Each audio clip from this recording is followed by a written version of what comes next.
In Alaska's cold and silent vastness, far from the marble corridors of Washington and the gilded halls of Moscow, two of the world's most polarizing leaders finally sat across from each other. The meeting between Donald Trump, President of the United States, and Vladimir Putin, the long-ruling leader of Russia, was described by officials as historic. Yet, as the doors closed on that secluded room overlooking the icy waters, the world waited with unease. Would this summit, held on American soil but thousands of miles from the power centers of either capital, mark the beginning of resolution to one of the most dangerous conflicts in Europe since World War II, or would it become another theater of political showmanship? For months, anticipation had been building.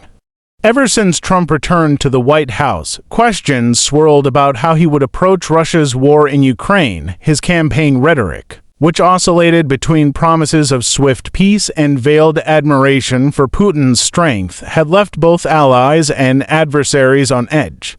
In Kyiv, leaders watched with bated breath, aware that the very survival of their nation could hinge on Washington's next move. In European capitals, from Berlin to Warsaw, diplomats debated whether Trump's approach would fracture NATO unity or produce an unexpected breakthrough. And in Moscow, where economic sanctions continued to squeeze the Russian economy, Putin saw in this summit both an opportunity and a gamble. The choice of Alaska as the venue was itself laden with symbolism. Once sold by Russia to the United States in 1867 for $7.2 million, the territory stands as a reminder of shifting empires and changing global balances. Holding the meeting there, rather than in Washington, Brussels, or Geneva, was a deliberate gesture. It's neutral ground, yet undeniably American, one senior Trump aide explained. It sends a message. This is about strength, history, and the future. For Putin, arriving in Alaska was no ordinary diplomatic visit. State television in Moscow highlighted the trip as a bold move into territory that had once been Russian soil, a subtle reminder of Moscow's long memory and geopolitical narratives. Behind closed doors, the atmosphere was tense.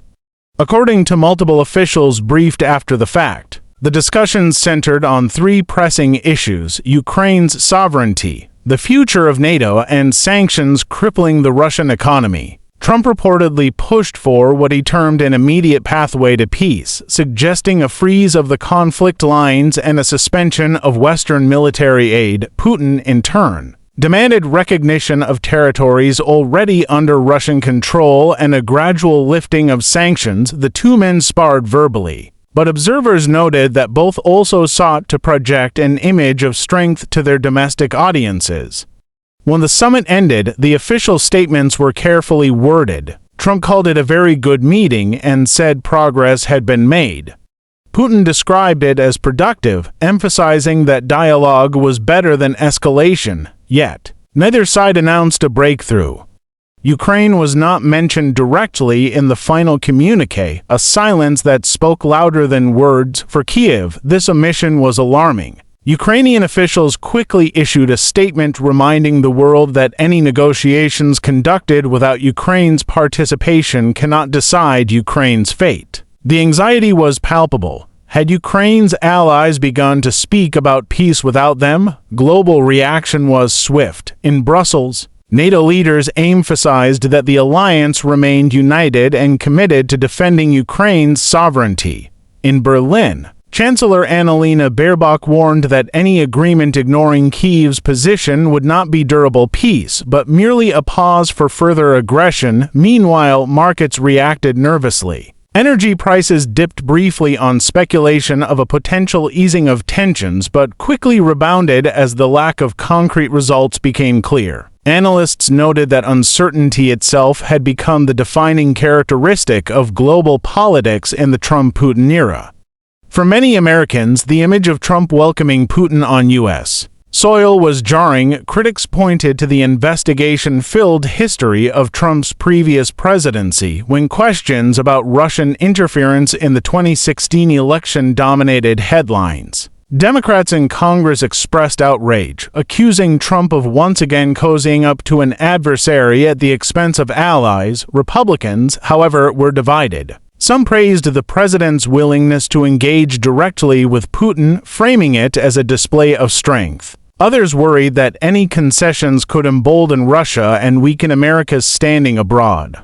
In Russia, the narrative was different. State media portrayed Putin as the equal of the U.S. president, a leader invited onto American territory as a recognition of his power.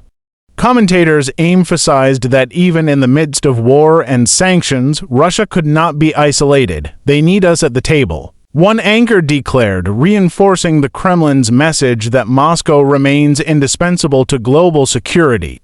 For ordinary Russians weary of economic hardship, the symbolism of their president standing shoulder to shoulder with Trump was a reminder of national pride, even if tangible relief seemed far away. What was perhaps most striking about the summit was not what was said, but what was left unsaid.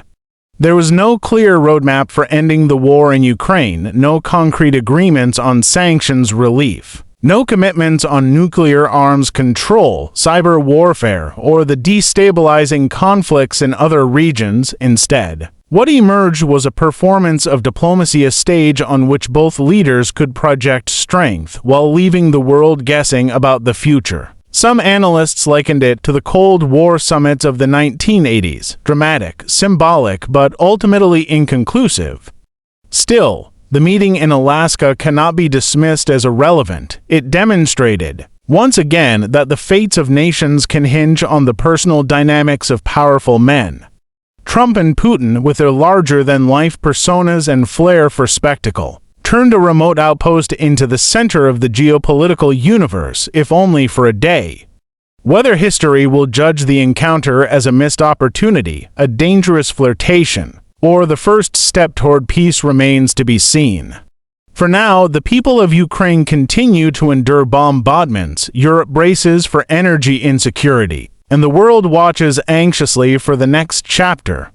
As night fell over Alaska, reporters asked Trump if he believed peace was closer. His answer was characteristically vague. "We'll see what happens." But I think it was very, very good. Putin, boarding his plane back to Moscow, offered a similar refrain: dialogue must continue. And so, the war grinds on, diplomacy struggles forward, and uncertainty remains the only certainty.